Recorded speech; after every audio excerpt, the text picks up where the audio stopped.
मनुवादियों के द्वारा हमको 7 जगह बांटा गया है। मनुवादियों के द्वारा हम सभी मूल निवासियों को 6,743 जातियों में बांट करके प्लस उपजाति 7 उपजाति, हर जात के साथ एक 7 उपजाति प्रवृत्ति किए उनका भाई थे, वो थे। और आप लोग कहते हैं होलिका दहन बंद करो, कुछ लोग तो कहते हैं कि होलिका इसलिए जला रहे हैं कि होलिका बुरी महिला थी, फिर आप लोग ऐसा क्यों कर रहे हैं कि होलिका को नहीं जलाना चाहिए? देखिए, राक्षस होलिका को बताया गया है, मनुवादियों के द्वारा बताया गया है कि राक्षस थी, लेकिन मैं कहता हूं कि होलिका राक्षस नहीं, रक्षक थी। रक्षक थी। किससे रक्षा करती थी? मनुवादियों से रक्षा करती थी। इसलिए शब्द का खेल ब्राह्मणों ने खेला, मनुवादियों ने शब्द का खेल खेला और हमारे जो रक्षक थे उसको राक्षस बना दिया और हमको दानव भी बनाया गया। तो दानव इसलिए बनाया गया कि हमारे पूर्वज जो थे बहुत बड़े दानी हुआ करते थे, तो दान देने वाला जो लोग थे उसको दानव बना दिया। तो मैं कहता हूं कि मैं दानव का खानदान हूं। उसको आग ला के जला देना और जश्न मनाना, ये तो बुरा बात है, ये बिल्कुल बुरा बात है। हम लोग का जानकारी पहले से नहीं था, इसलिए हम लोग भी जश्न मना रहे थे। आज आप महिला की बात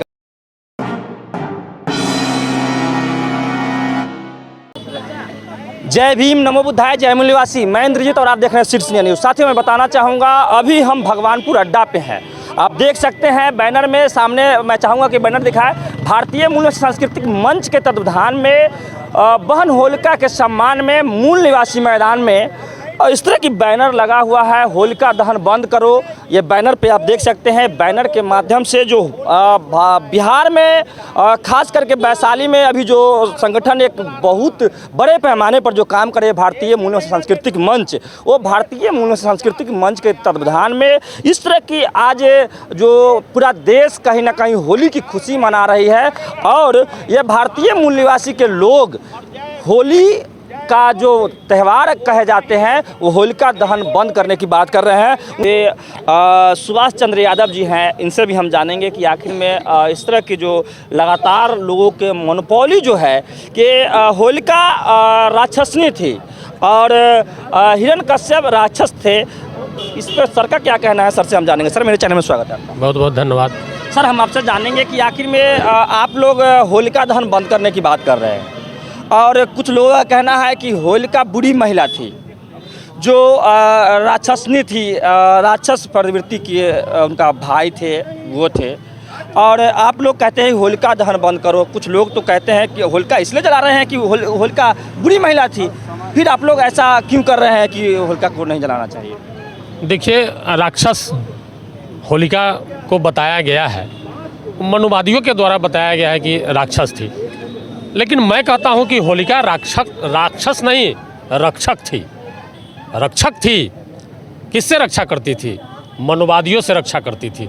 इसलिए शब्द का खेल ब्राह्मणों ने खेला, मनुवादियों ने शब्द का खेल खेला और हमारे जो रक्षक थे उसको राक्षस बना दिया और हमको दानव भी बनाया गया। तो दानव इसलिए बनाया गया कि हमारे पूर्वज जो थे बहुत बड़े दानी हुआ करते थे, तो दान देने वाला जो लोग थे उसको दानव बना दिया। तो मैं कहता हूं कि मैं दानव का खानदान हूं, मैं दानव का संतान हूं, मैं राक्षस का संतान हूं। अगर विश्वास नहीं है तो आज आप अपने बच्चे का किसी ब्राह्मण से जाकर के जन्म कुंडली बनवा के देख लीजिए, आपको पता चल जाएगा कि नहीं, वाकई में हम राक्षस। तो इस राक्षस हमको कहने में हमको कोई गुरेज नहीं होनी चाहिए, क्योंकि राक्षस मतलब होता है रक्षा करने वाले लोग। हमारे लोग अपराधी छवि के लोग नहीं थे, हमारे छवि के लोग असुर थे। असुर का मतलब होता है जो सुरा सुंदरी के प्रेमी नहीं थे। जो सुरा सुंदरी के प्रेमी था वो सुर था, और हमारे लोग जो असुर थे वो हमारे लोग दारू शराब नहीं पीते थे, हमारे पूर्वज असुर कहलाते थे। इसलिए मैं कहता हूं कि मैं असुर का खानदान हूं, मैं राक्षस का संतान हूं, मैं दानव का संतान हूं। सर, आप अपना नाम के पीछे यादव भी लगाते हैं। कुछ लोगों का कहना है कि यादव यदु के वंशज थे, कृष्ण के वंशज थे, जिनके वंशज में कृष्ण आए, और फिर आप लोग जो है कि एक तरफ राक्षस कहते हैं। तो कृष्ण तो भगवान थे, फिर आप लोग कैसे, मतलब कि एक तरफ राक्षस और एक तरफ भगवान की बात, दोनों तरफ एक कैसे हो सकता है? देखिए, हम अपने नाम के बाद अगर यादव लगाते हैं तो ये मनुवादियों के द्वारा दिया हुआ यादव है। हम मनुवादियों ने हमको यादव बनाया। ऐसे मैं मूल निवासी हूँ, यादव नहीं हूँ, मनुवादियों के द्वारा बनाया हुआ यादव हूँ। और एक सवाल और क्या बोले हम? जो लोग कृष्ण के वंशज बताते हैं कि हम कृष्ण के वंशज हैं। आपका जो सवाल हुआ कि कुछ लोग के कहना है कि हम कृष्ण के वंशज हैं, और मैं भी कहता हूं कि हम भी कृष्ण के वंशज, लेकिन हमारा कृष्ण जो थे वो मथुरा के थे, मथुरावासी जो थे वो हमारे कृष्ण थे।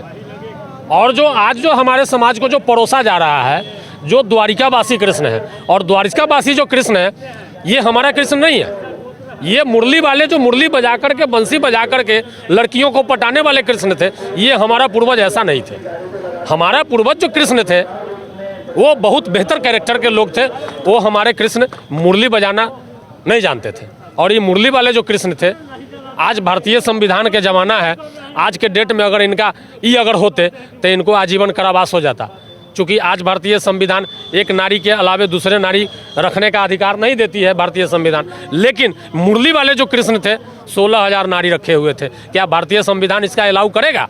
सर, यादव में भी तो कहे जाते हैं, यादव में भी दो यादव कहे जाते हैं। एक जो है कि किस्नौट कहे जाते हैं, एक मजरोट कहे जाते हैं, दो तरह की यादव कहे जाते हैं। मनुवादियों के द्वारा हमको 7 जगह बांटा गया है।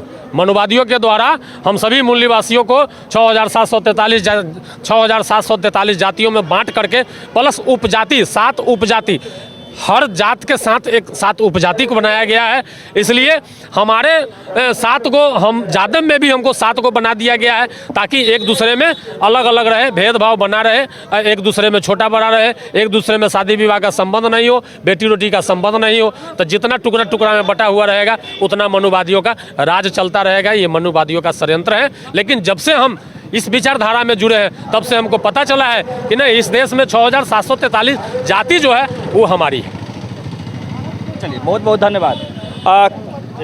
एक लोग और हैं, उनसे भी हम जानेंगे इनका क्या कहना है इस विषय पर। सर, मेरे चैनल में स्वागत है आपका। हमारा नाम मिथिलेश राय हुआ।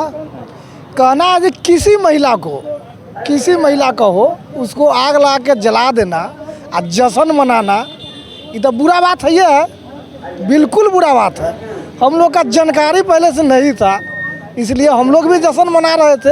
आज आप महिला की बात करते हैं, महिलाएं भी तो उसमें जला रही हैं, महिलाएं भी तो जा रहे हैं कि होली बुरा न मानो, होली है। तो जानकारी नहीं रहने के कारण आज हम लोग का जानकारी हो गया है, हम लोग इसका बंद कराने का काम कर रहे हैं, अब बंद करा देंगे।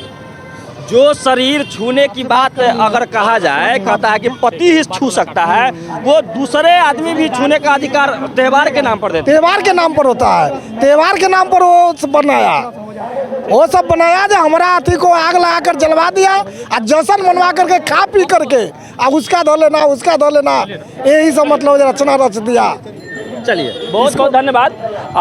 अभी आगे मैं कहना चाहूँगा कि जब मेरे वीडियो वेरीफाई करने आते हैं, अगर इस तरह की जो वीडियो लेकर के आता हूँ अगर अच्छा लगता है तो चैनल को सब्सक्राइब करें, वीडियो को लाइक करें और कमेंट जरूर करें। फेसबुक पेज से देखें तो फेसबुक पेज को भी फॉलो जरूर करें, उस पर भी कमेंट जरूर करें। जय भीम, नमो बुद्धाय, जय मूलवासी, धन्यवाद। आगे भी वीडियो देखते रहिए। बाल होलिका अमर रहे, बाल होलिका अमर रहे। महिला को जलाकर जश्न मनाना बंद करो, महिला को जलाकर जश्न मनाना बंद करो। भारतीय संविधान जिंदाबाद, भारतीय संविधान जिंदाबाद।